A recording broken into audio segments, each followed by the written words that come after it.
Hey, this is Anthony Cesare with SuccessFearSongs.com, and in this video we're going to be talking about coming up with strong song titles. This is a crucial aspect of basically any song you write, so I'm going to be playing a clip for you of an interview I did with Motown songwriter Clay Drayton. He's got a lot of great ideas on this topic, so check out what he has to say about that here.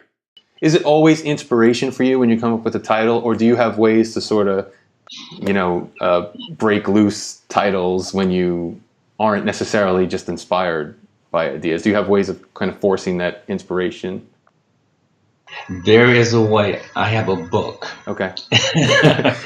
And so what I'll do is I'll be watching a movie or see a sign or hear a commercial and I hear a line. Wow, that's a great line. I'll write it down, put it in a book, write it down and put it in the book and write it down.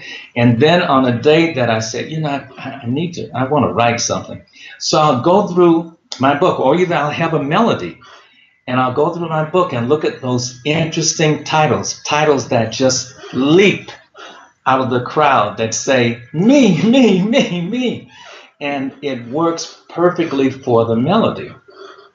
So if I'm writing a song and I don't have a title, I'll go to the book, or I'll be riding down the street, and my wife, after a class, my wife did this. I said, everybody look at the signs that you see along the way, and those can be great titles.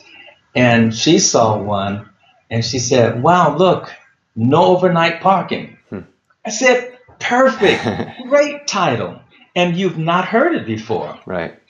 But it lends itself in so many ways. You think about that and say, oh, well, I can write this. I can write about, a relationship between a guy and a girl, and she's saying, I don't want you spending the night, no overnight parking. Right.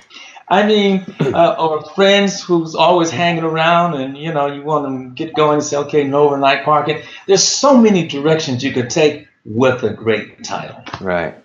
Yeah, and that's interesting what you said, too, about, you said nobody's ever heard that before. So with that, do you feel it is important to avoid cliche type of titles and sort of come up with things that are unique to your own writing?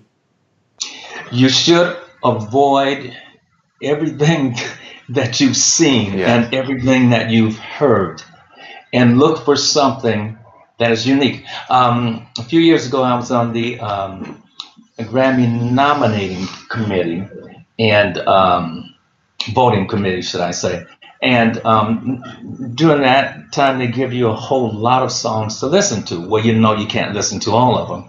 But what I would do is I would look for the title that just leaped from the pack that said, listen to me.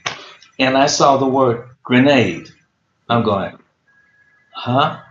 And the artist, Bruno Mars, this was in his earlier years of his career, and I had never even heard of him. And so, well, let me listen to this. I listened to it, and I'll catch a grenade. I said, oh my goodness, I have not heard a direction like this before. And of course, I voted for him. And of course, that year he won a Grammy. Nice. I mean, he did well for that song. But it's the title that makes the difference. Right. Because the publisher, the artist, or the producer, when they have songs that have been submitted to them, they'll have a look at them, and the first thing they see is the title. They don't hear the song first. They see the title. And if that title leaps out from the pack, they'll go, let me hear that song. Yeah, that's good. How about this? Which title would you choose? You're the artist, and you want your next hit. So here's I Love You. That's the title. Hear it all the time. How about this one?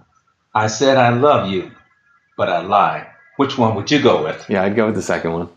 You see what I mean? Yeah. There's it's intriguing. It begs you to say, tell me more. Right. Why did you lie?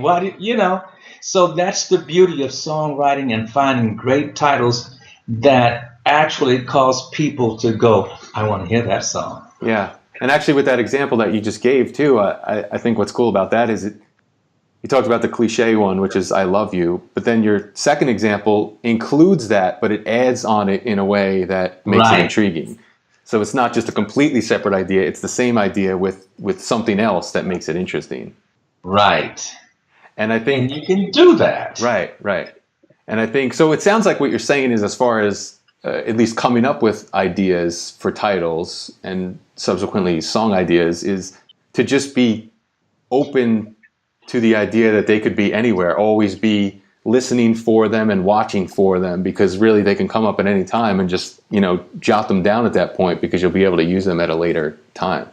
But yeah, I guess at this point I just wanted to give you the opportunity to, mention your website or plug anything that you wanted to have people check out, your course or anything like that, before we wrapped up here. Okay, claydrayton.com, ClayDrayton.com.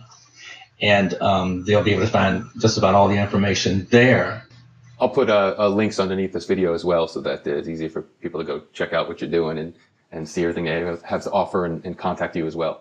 All right, so I hope that information helps. If you're looking for ways to improve your songwriting, you can download our free cheat sheet. So just click right on the screen for that. Also, if you haven't yet subscribed to our YouTube channel, in order to get updated on all of our latest songwriting videos, you can tap this button on the screen here.